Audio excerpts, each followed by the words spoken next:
New questions tonight about the Trump administration lifting sanctions on 3 Russian companies with links to oligarch Oleg Deripaska, a Putin ally. Earlier this month, 11 Senate Republicans voted with Democrats for a measure that would have stopped the Treasury Department from relaxing the sanctions. That effort failed in the Senate, and the sanctions were formally lifted on Sunday. But now, some Democrats are raising questions about whether the Russians got off easy and about whether Treasury Secretary Steve Mnuchin has a potential conflict of interest. Let's discuss now with Congresswoman Jackie Speier and Congressman Doggett. Thank you so much for joining us this evening. We appreciate it. Congresswoman Speier, I'm going to start with you. The Treasury Secretary Steve Mnuchin led the effort to lift these sanctions, but you say he should have recused himself from the deliberations. Why is that? Because he was engaged in selling a part of his Hollywood studio to a man by the name of Leonard Blavatnik. Blavatnik is one of the Russian oligarchs that has a significant interest in Deripaska's Rusal. So for that reason alone, he should have recused himself. What's more concerning, however, is that the whole effort to first impose sanctions and then lift them, I think, was a whole sham.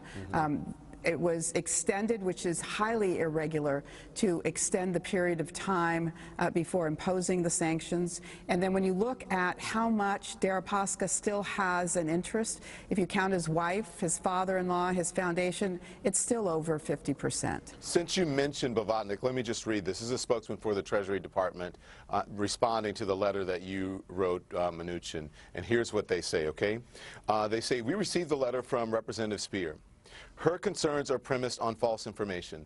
As our response to her letter will make clear, Steve Mnuchin had no direct business relationship with Mr. Blavatnik, and any suggestion of a conflict of interest is baseless." What's your response, Congresswoman? Well, the wordsmithing there is quite interesting. We were talking about Blavatnik's company, and in fact, there was a direct purchase by Blavatnik's company, and if you went to the Hollywood Reporter, you would see it displayed there very accurately. Yeah. To you now, Congressman Doggett, the central question surrounding the whole debate about lifting these sanctions is why? Why is the administration working so hard to benefit Russia and Oleg Deripaska? What do you think?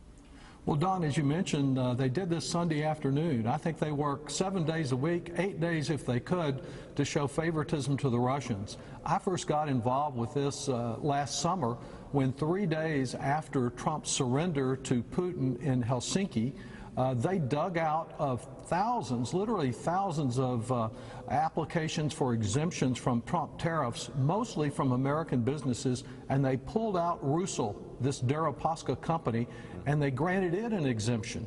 After they got caught at that, Treasury blamed Commerce, Commerce blamed Treasury, and they backed down. The whole purpose of the sanctions is to deter Russian misconduct. Well, let me ask you this. I don't see the evidence they've done that. Because I was looking down, because I just wanted, because there's a response to Rusal that you mentioned.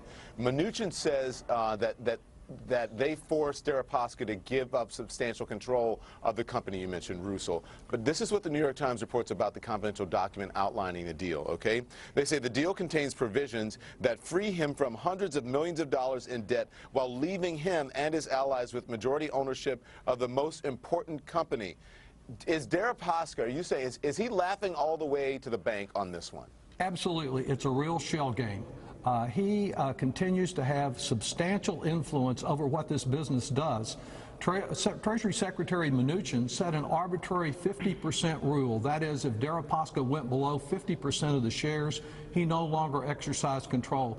It's very ironic, indeed hypocritical, that his paid lobbyist has pointed in other documents to effective control of Rusal by a company that only owns 48%. So yes, he may have less than 50% of the shares, but given the kind of brother-in-law, sister-in-law, ex-wife, family foundation, he is exercising influence. But, you know, that's what we wanted to explore. We wanted the Congresswoman's committee, the Intelligence Committee, to have an opportunity to do an assessment, hear from the intelligence agencies as to whether there was effective control. By gathering on Sunday and putting out this lifting of sanctions, Putin got a favor, but the American people did not. Okay. Listen, this is taking place against a backdrop of U.S. intelligence agencies today saying Russia is still interfering in America's electoral process and that 2020 will be a prime target. Congresswoman, what's your reaction to that?